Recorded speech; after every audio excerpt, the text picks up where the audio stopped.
I'm Juan Pérez, born in a small village in Chihuahua, Mexico, in 1985.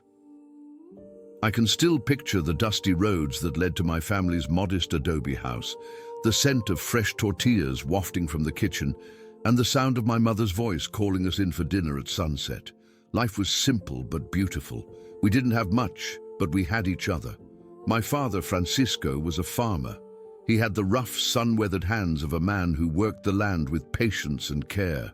My mother, Carmen, had a warmth to her that made you feel at home no matter where you were. They raised me and my two younger sisters in a home filled with love, even if we were always short on resources. But the winds of change were beginning to stir, and I didn't know yet how much my life would be shaken by them. The fear I would eventually come to understand in its fullest form didn't come from any person directly, but from the changes in the air, the kind of fear that takes root in your chest and grows quietly until it feels like it owns you. I was just a boy back then, but I could feel it in the silence that sometimes fell over the house after a long day. The sound of distant conversations, whispered but sharp, the discussions of things that no one wanted to speak openly about, the growing unrest in the region, the pressure of living in a land that was changing too fast, too unpredictably. I was only 14 when I decided I needed to leave. I'd grown tired of hearing my parents talk about the struggles they faced, not knowing how to solve them. I wanted to help. I wanted to make my own way in the world, but I had no idea what that would actually mean. So one night, as the stars shone brightly above our village, I packed what little I had into a small cloth sack and walked out the door. I didn't even look back. Fear, perhaps, had already taken hold of me. The fear of staying and watching everything I loved crumble under the weight of forces I couldn't control.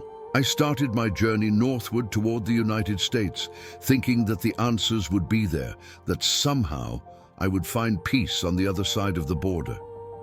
I didn't know what to expect. I didn't know the language. I didn't know the culture. But I knew I had to keep moving, to keep searching for something better. As I crossed the border into Arizona, the dry, harsh landscape hit me like a punch to the gut. The sun was unrelenting. The heat was oppressive, and I could taste the dust in the air, a constant reminder that I was far from home. But it was there, in that desolate expanse, that I found a small spark of faith. Not in any religious sense, but in the belief that something could still be better, that my journey wasn't in vain, it wasn't easy. There were moments when I felt as though the weight of the world was on my shoulders, moments when I felt the sting of loneliness deep in my chest. But each step, each mile I walked, I carried with me the hope that there was something worth finding at the end of this road. The journey wasn't kind to me, though. I remember the first real test of my resolve. It was late in the afternoon, and I'd been walking for hours, the soles of my shoes worn thin from the harsh terrain. My stomach growled in protest, but I had nothing to give it. I stumbled across a small, dilapidated shack. The door creaked as I pushed it open, and I was greeted by the smell of stale air and something else, something familiar but faint. I couldn't put my finger on it at first. It took me a moment to realize it was the scent of a home, the smell of something cooked with care. Inside, an elderly woman sat in a rocking chair, her eyes squinting in the dim light. She looked me over with curiosity but didn't say a word. Her house was sparse, but there was something about it that gave off the feeling of warmth, even in the emptiness. She gestured for me to sit, offering me a bowl of beans and rice. I hesitated, unsure if I should accept the kindness of a stranger, but hunger won out. I sat down, and for the first time in a long while, I ate, not because I had to, but because someone had chosen to feed me. She didn't ask questions. She simply sat and rocked in her chair, the silence between us comfortable. I felt safe for a fleeting moment, and that safety, it's something I've never quite been able to explain. I left that shack with more than just food in my stomach. I left with a sense of hope, a feeling that, even in the midst of hardship, There were people who understood what it meant to help, to offer something as simple as a meal to someone who was lost. That night, as I laid beneath the stars, I thought about how small acts of kindness could keep you going when everything else seemed to be falling apart. But the road didn't get any easier. I walked for weeks, always looking over my shoulder, always feeling the weight of fear in the back of my mind. I could hear the distant sounds of border patrol trucks at night, the cold, mechanical hum of a world that didn't want me there. It felt like I was always on the edge of something, always on the verge of being caught, always just one wrong step away from being thrown back into the life I had fought so hard to escape. And yet, I kept moving forward. I met others along the way, people like me searching for a way out, a way to survive. There was Jose, a young man from Honduras who had crossed the border with nothing but a backpack and a dream of building a better life for his family. There was Rosa, a woman from El Salvador who had left behind everything to escape the violence in her hometown. We shared stories, our voices trembling with a mixture of fear and hope as we crossed deserts, climbed mountains, and braved rivers. With each person I met, I realized that resilience wasn't about individual strength. It was about the shared strength of a community, the power of knowing that you were not alone, that there were others fighting the same fight. As the days turned into weeks, I began to understand something deep within myself. Resilience, I realized, wasn't about being unshakable or invincible. It was about enduring. It was about accepting that life would knock you down time and time again, but that you had the strength to get back up each time, no matter how hard it was. And sometimes it wasn't just about standing up. It was about leaning on others when you couldn't carry yourself. There were nights when I would sit by a fire with Jose and Rosa, our faces illuminated by the flickering flames, and we would talk about our dreams. The fear never went away, but for those moments it didn't matter. We had each other. We were surviving, together. But even as I found strength in those around me, there were moments when the weight of my journey became too much. One afternoon, as I crossed into the desert again, the sun beating down relentlessly, I started to feel something I hadn't expected, a deep, overwhelming sense of doubt. Was I really doing the right thing? Was this journey worth the pain, the hunger, the constant fear? There were times when the world felt too big, too cruel, and I began to question everything I had left behind. That day, I felt an overwhelming wave of exhaustion. I sat beneath a small cactus, its thorns sharp against my back, but it was the only shelter I could find. My body ached and my mind raced. I was tired of running. I wanted to stop, to give up. But I also knew that I couldn't. I thought about my family back home. Their faces, the sound of my mother's voice, the way she would call out to me as I ran through the fields. I thought about the small moments of joy we shared, despite everything else that surrounded us. Those memories, those little things, became my anchor in that moment. I realized then that resilience wasn't just about enduring the physical hardships of the journey. It was about holding on to the pieces of yourself that mattered most, even when everything around you was crumbling. For me, it was the memory of my family, my childhood, and the hope that one day I would be able to give them something better. Those memories became the fuel that pushed me forward when I felt like I couldn't take another step. That night, as I walked under a blanket of stars, I found my faith again. It wasn't in a place or a person, but in myself. I had come so far already, and no matter how difficult the road ahead seemed, I knew I could make it. I wasn't alone anymore. I had learned that the strength I needed wasn't just within me. It was all around me, in the people I met, in the kindness of strangers, in the shared stories of struggle and survival. I met a group of migrant workers as I moved deeper into the desert, their faces lined with the same exhaustion I knew too well. They were all heading north, all chasing the same elusive dream. We spoke little, but shared a bond that went beyond words. We were all on the same path, And for that, there was comfort. That night, as we huddled together under a small tarp, the wind howling around us, I thought about how far I had come, how much I had changed.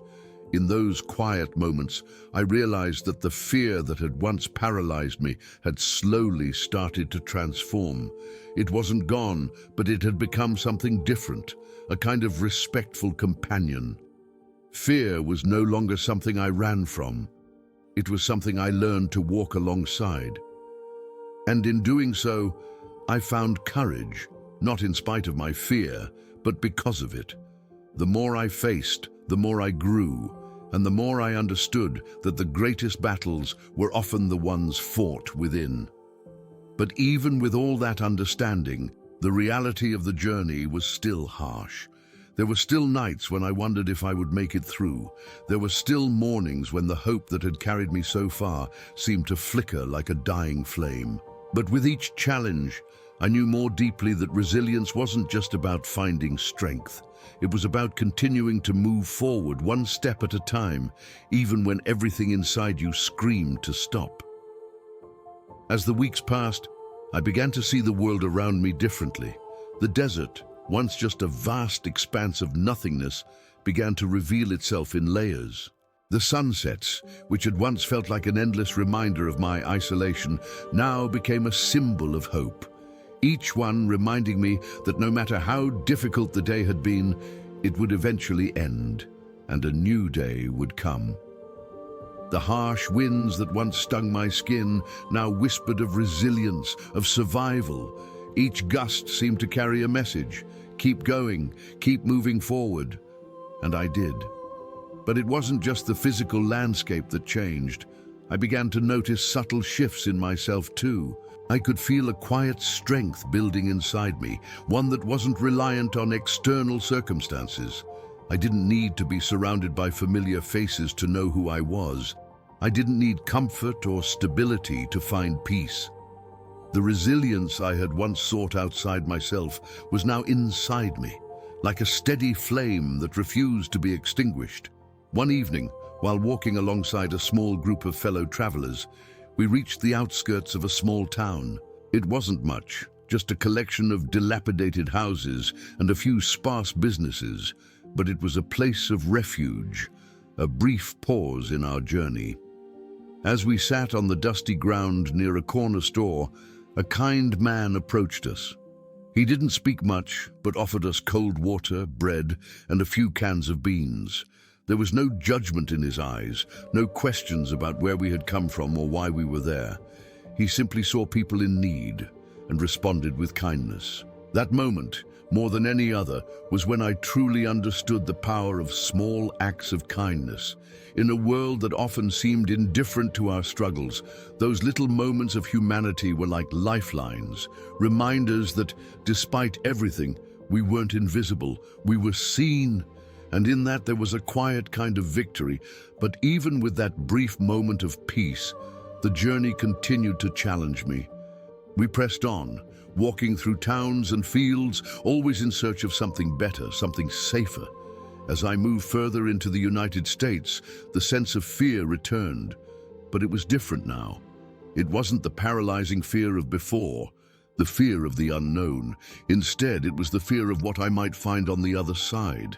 What would life be like once I crossed this threshold? Would I find the opportunities I had dreamed of, or would I simply be another faceless migrant lost in the system?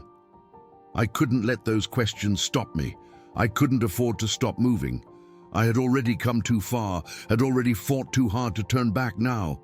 So I pushed those fears aside and focused on the present, the moment I was in. I realized that resilience wasn't just about surviving the big, dramatic moments. It was about finding strength in the ordinary, in the day-to-day. It was about getting up every morning, despite the doubt, despite the fear, and choosing to keep moving forward. The journey was still long, but for the first time in weeks, I felt a glimmer of peace. The path ahead wasn't clear, but I knew I could walk it. It didn't matter where it would lead me.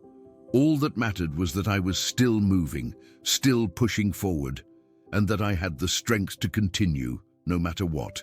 As the days turned into months, I found myself in a small town in Texas, far from the vast desert that had once seemed endless.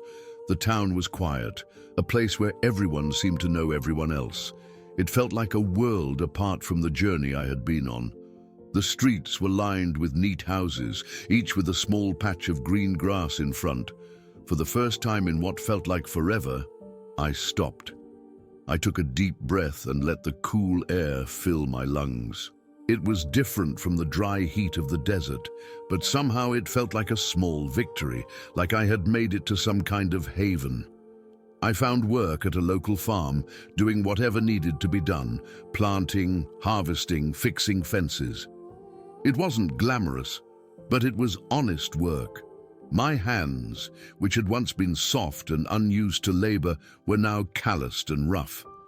Every day I felt my body grow stronger, more accustomed to the hard work that had once seemed unbearable. But it wasn't just my body that was changing. The pain that had once been a constant companion began to soften just a little. The fear, too, started to fade, though it was always lurking in the background, ready to rise up when I least expected it. But it wasn't the work or the quiet town that truly began to heal me. It was the people. The other workers at the farm, many of them from the same places I had come from, started to become my family. We shared meals after a long day's work, laughed at each other's stories, and looked out for one another in ways that reminded me of my own family back in Mexico. There was something deeply human in those connections, something I hadn't realized I had been missing all along. The shared struggle, the understanding, the knowledge that we were all fighting for the same thing, to build a better life, made me feel less alone. One evening, as we sat together on the porch of a small house that had been converted into our home, I found myself reflecting on how far I had come. I thought about the journey I had taken, how it had been full of fear, doubt, and hardship, but also full of hope, kindness, and strength. I realized that the person I had become was not the same person who had left my home in Mexico all those months ago. I was different, yes, but in ways I hadn't expected.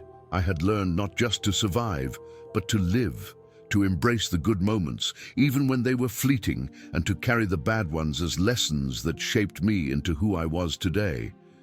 But even with all that growth, the fear never truly left. It was there, buried deep within, a quiet reminder of everything I'd been through. It was the fear of losing everything I had gained, the fear of being sent back to the place I had fought so hard to escape. But that fear, too, had changed. It no longer controlled me. Instead, it pushed me to be more cautious, more aware, but also more determined. I realized that fear, in its own strange way, had become a tool. Something I could use to keep me grounded, to keep me striving for more. It was in this quiet town, with the people I had come to love and the work that had shaped me, that I truly understood what resilience meant. It wasn't just about surviving the journey. It was about learning to live with what you had been through, accepting it and still moving forward. Resilience wasn't just about strength. It was about the capacity to adapt, to grow, and to find peace, even in the midst of uncertainty. I had made it this far, and I knew deep down that no matter what happened next, I would find a way to keep going. Life in the small town began to settle into a rhythm, and for the first time in years, I felt something I had almost forgotten: stability. It was a strange feeling, one that was both comforting and unsettling. Comforting because it was the first time in so long that I didn't feel like I was running, didn't feel the constant pressure of fear lurking behind every corner. Unsettling because I had grown so used to the uncertainty, to the unpredictability of each day. The rhythm of this new life, simple as it was, made me realize how much I had been missing. I spent my days working the farm, and my nights were often filled with quiet conversations around the dinner table. There was a calmness now, a sense of peace that I hadn't thought possible when I first began my journey. But even in this calm, the shadows of my past would sometimes creep in. I still had flashbacks to the nights in the desert, to the fear that had clung to me like a second skin. I still felt the sting of loss, the knowledge that I had left behind a life that I could never fully return to. But over time, I began to understand that peace wasn't the absence of fear. Peace was finding a way to live with it. One evening, after finishing a long day's work, I sat on the porch of our small house, looking out at the fields that stretched out before me. The sun was setting, casting long shadows across the land, and the air had a coolness to it that made everything feel still and quiet. For a moment, I allowed myself to simply be. No thoughts of the past, no worries about the future, just the present. And in that moment, I realized something important. The journey that had brought me here wasn't just a physical one. It had been a journey of the heart, a journey of learning to trust again, to believe in the possibility of a future that was better than the past. I thought about all the people I had met along the way: Jose, Rosa, the elderly woman in the desert, and countless others who had shared their stories with me, who had offered their kindness and strength. They had all played a part in shaping me, in helping me see that resilience wasn't just about getting through the hard times. It was about finding the strength to face those times with hope, to keep moving forward despite the obstacles in your way. But even with all the progress I had made, there were still moments when I felt the weight of my past, when the fear would rise up again, uninvited. One of those moments came when I received a letter from my family back home. It was short, just a few lines, but it was enough to make my heart ache. They told me that things were still difficult in Chihuahua, that the violence hadn't stopped, that they missed me. They asked if I was okay, if I was safe. The fear in their words made my chest tighten. I had left to escape that very fear, and yet here it was, following me, always there. I sat with that letter in my hands, the weight of it heavy, and for the first time in a long while I felt a deep sense of guilt. I had made the decision to leave, to pursue something better, but was it worth it if my family was still struggling? Was my safety, my peace, worth the cost of being so far away from them? The guilt washed over me, suffocating for a moment. But as I sat there in the stillness of the evening, I realized something. I couldn't change the past. I couldn't undo the decision I had made. But I could choose what to do now. I could send money home. I could write to them. I could be a support from afar. And perhaps, most importantly, I could honor the journey I had taken by living a life that was full, a life that showed that the sacrifices made were not in vain. I wiped the tears that had formed in my eyes and looked up at the sky. The stars were beginning to appear, and in their quiet brilliance I felt a sense of calm. I wasn't alone. I had made it this far not because I was strong enough to do it alone, but because of the love and the support I had received along the way. That was the true essence of resilience, not standing tall in isolation, but standing together even when apart. As I stood up from the porch and made my way back inside, I knew that there would always be challenges ahead, but I also knew that I was ready for them. I had learned that the key to resilience wasn't in avoiding fear, but in learning to live alongside it. And with that knowledge, I felt more prepared than ever to face whatever came next. In the months that followed, I began to feel the first stirrings of a future that felt within reach, even if it was still uncertain. I had managed to save a little money from my work on the farm, and with that, I started to think about the next steps. The dream I had chased for so long, to provide a better life, not just for me but for my family, was starting to take shape in small, quiet ways. I started to learn English, taking lessons from a kind teacher at the local community center. The language was hard, especially the words that didn't exist in my own tongue, but with every lesson, I felt a small victory. I was learning, and with that learning, I was opening doors to opportunities I had once believed were closed to me. There were days when I felt overwhelmed, when the pressure of trying to build something from nothing seemed too much to bear.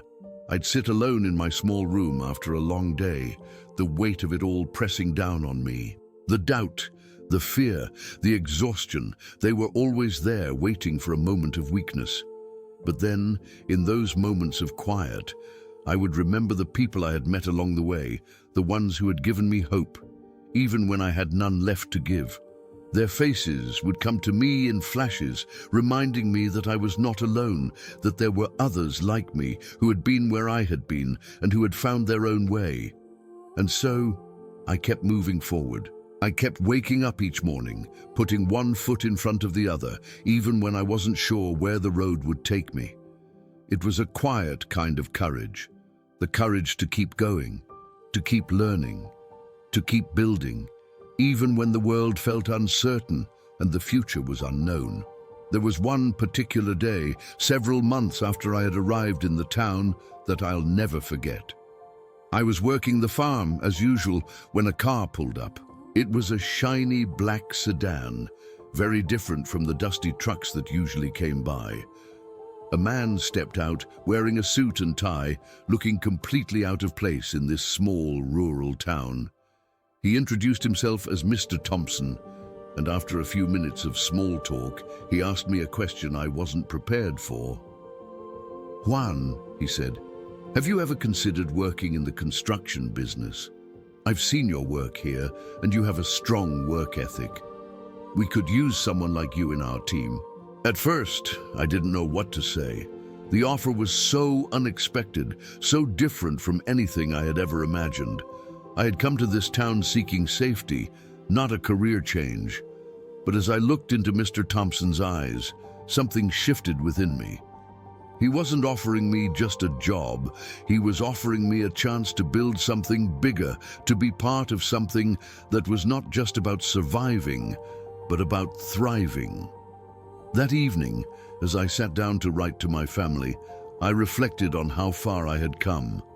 From the small village in Chihuahua to this moment, this unexpected offer of a new life, it was almost too much to believe. And yet, here I was. The road hadn't been easy. There had been pain, loss, and fear. But there had also been growth, kindness, and the strength of community. I had learned that resilience wasn't just about facing obstacles head-on. It was about recognizing the opportunities that came from those obstacles, about understanding that even the hardest moments could lead to something better. I didn't know what the future would hold, but I knew this. I was ready for it. I was no longer that scared boy who had fled his home, unsure of what lay ahead. I had become someone who understood that resilience wasn't just a destination. It was a journey, one that I was still on, and I was ready to face whatever came next with the same determination, the same strength, and the same faith that had carried me this far. And so, I made the decision. I accepted the offer to work in construction, knowing that it was a step towards something bigger. The fear was still there, lingering in the back of my mind, but it no longer controlled me. I had learned to live with it, to let it be a part of my journey, without letting it define me. With that decision, I took another step forward. The road ahead was still uncertain, but I was no longer afraid of what it held. I knew that no matter what came my way, I would face it with the strength I had found along the way. A few weeks after accepting the job in construction, I found myself in a world that was both familiar and completely new. The work was hard, the hours long, and the physical demands were greater than anything I had ever experienced. But something within me thrived in the challenge. It reminded me of the long days I spent working on the farm, but this was different. It was a new kind of strength I was building. As I worked alongside others, I realized that I wasn't just learning how to use tools or mix concrete. I was learning how to be part of a team, how to trust others, and how to allow myself to be part of something larger than myself. I spent my days working on the construction site and my nights studying English, piecing together my sentences like building blocks. The more I learned, the more I realized how much I had yet to discover. But there was something beautiful in that, something freeing. Every new word felt like a small victory, every sentence a step forward into a future that for so long had seemed out of reach. The people I worked with on the site were a mix of locals and other immigrants, and we all shared the same sense of striving. It didn't matter where we had come from. What mattered was that we were all building something together. There was a sense of pride in the work we did, even when the days felt endless and our bodies ached. In a strange way, it felt like a reflection of my own journey. I had started from nothing, but now I was helping to build something tangible, something that would stand long after the workday was done. One day, as I was finishing up a particularly long shift, Mr. Thompson approached me again. He had been watching me for a while, observing my work and my dedication. I had grown accustomed to his presence, to his quiet way of always being just a little bit ahead of everyone, always looking toward the next step. "You're doing well, Juan," he said. "Have you ever thought about taking on more responsibility? Maybe learning to manage a crew?" His words hit me like a lightning bolt. Managing a crew. I had never imagined such a thing for myself. My hands had always been the ones holding the shovel, not the ones giving the orders. But as I looked at Mr. Thompson, I realized something. This was what resilience was really about. It wasn't just about getting through the day. It was about recognizing the opportunities when they came, even if they seemed daunting or out of reach. I had spent so much of my life running, surviving, but now I was being offered the chance to lead, to create, to build, not just with my hands, but with my vision. That night, I sat alone in my room, thinking about everything that had brought me here. The long, hard days in the desert, the people I had met along the way, the kindness of strangers who had offered their help when I had nothing to give. And I thought about my family, about how I had made this journey not just for myself, but for them as well. I knew that this opportunity, this new responsibility, was a chance to not only change my own life, but to help them too. The next morning I told Mr. Thompson I was ready. I didn't know exactly what that would look like, but I knew that the fear I once had about being in control had started to fade. This was the next step, the next challenge, and I was ready to face it. I wasn't just a survivor anymore. I was becoming someone who could build, who could lead, who could offer the same support and strength that had been offered to me along the way.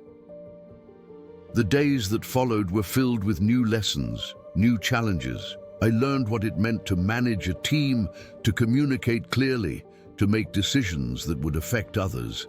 But more than that, I learned what it meant to trust myself, to trust the strength I had built through every hardship, every loss, and every victory. And slowly I began to understand that resilience wasn't just about surviving. It was about thriving, about transforming fear into action, and about believing that no matter where you came from, you could create the life you wanted. But there was still one thing I had to do. I had to go home. I hadn't been back to Chihuahua since the day I left.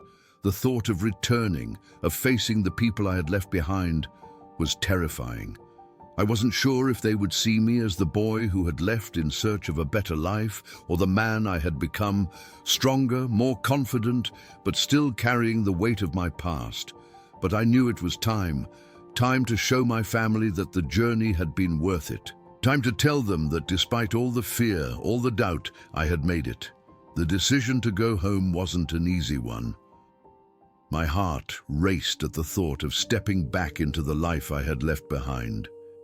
I feared that the village might not recognize me, that they might still see the boy who fled in search of something better. The fear was familiar, but it was no longer paralyzing. I knew now that it was just another step, another challenge to face. I had faced so many already. This would be no different. I made the trip back to Chihuahua, the long journey through the desert now behind me, and as I approached the town, The familiar sights and sounds stirred something deep inside me. The dusty roads, the smell of cooking food from the small houses, the sounds of children playing in the distance. Everything felt so familiar, but at the same time, it felt foreign. I had changed. I had built a life, a new sense of self. But here, in this place, I was still Juan Pérez, the boy who had left with nothing but a dream. When I arrived at my family's house, my mother was the first to greet me. She stood at the doorway, her hands trembling as she took me in. For a moment, neither of us said anything. We just looked at each other, both of us silently acknowledging how much had changed. My mother, the woman who had held everything together, the one who had carried the weight of our family with grace and strength, was still the same woman I remembered, but she too had been shaped by the years that had passed. She embraced me with a warmth that filled the space between us, and in that moment I felt like I was home, even if everything had changed. My father too was different. The lines in his face had deepened, but there was a pride in his eyes when he looked at me. I realized then that the fear I had carried with me all those years had been my own. I had feared that they would see me as a failure, as someone who had left them behind, but what I saw in their eyes was something else: understanding. They had been through their own battles, their own struggles, and now they saw the man I had become. Not the boy who had left, but the man who had found his way. As we sat together that night, sharing the same food that had once been a comfort, I couldn't help but reflect on everything that had brought me here. I had traveled thousands of miles, faced countless obstacles, and survived in ways I had never thought possible. But what I had learned along the way, what I had discovered, was this: resilience wasn't just about overcoming hardship. It was about growth. It was about taking the pain, the fear and the doubt, and turning it into something that would help you, not just survive, but thrive. I told my family about the life I had built in the United States, about the work I was doing, about the people I had met who had helped me along the way. I spoke about the lessons I had learned, not just about construction or language, but about myself. I told them how I had learned to trust, to believe in the possibility of a better future, even when the road was dark and uncertain. And as I spoke, I realized that this was the part of the journey I had been missing: the return, the sharing of what I had learned with those who had helped shape me. That night, as I lay in the same bed I had slept in as a child, I felt a sense of peace. The journey wasn't over, but I had come full circle. I had faced the fear, the doubt, and the uncertainty, and I had learned to live alongside them, and in doing so, I had found a strength I never knew I had, a strength that came not from what I had achieved, but from the people I had met, the kindness I had received, and the courage I had found within myself. In that moment, I realized that the true measure of resilience isn't found in the distance traveled, the obstacles overcome, or the success achieved.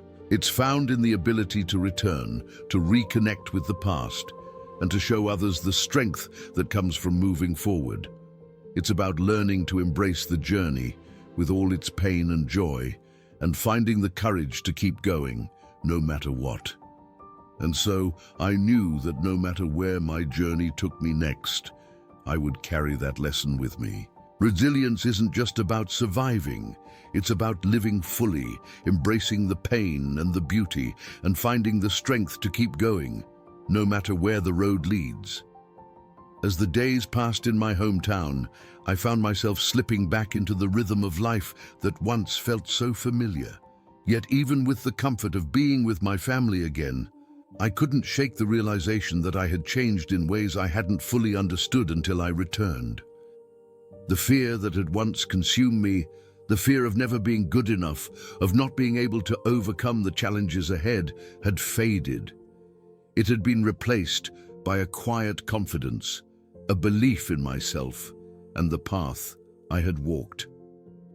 One afternoon, my father and I sat on the porch, watching the sun dip below the horizon, painting the sky with vibrant shades of orange and pink. The silence between us was comfortable, a bond that had been forged through years of shared experience. Finally, he spoke, his voice rough from years of hard work in the fields. "I've seen you grow, Juan," he said, "but more than that, I've seen you find yourself. You've done something many can't even dream of. You've faced challenges that would break most people, and you've come back stronger." His words struck me deeply. I had never fully understood the weight of my journey until I heard them from his lips. It wasn't just about surviving the hardships, it was about the transformation that took place along the way. It was about the lessons I had learned, the strength I had built, and the resilience that had carried me through it all. It was about the quiet strength of a man who had never given up, who had faced the world with all its darkness and still managed to find the light.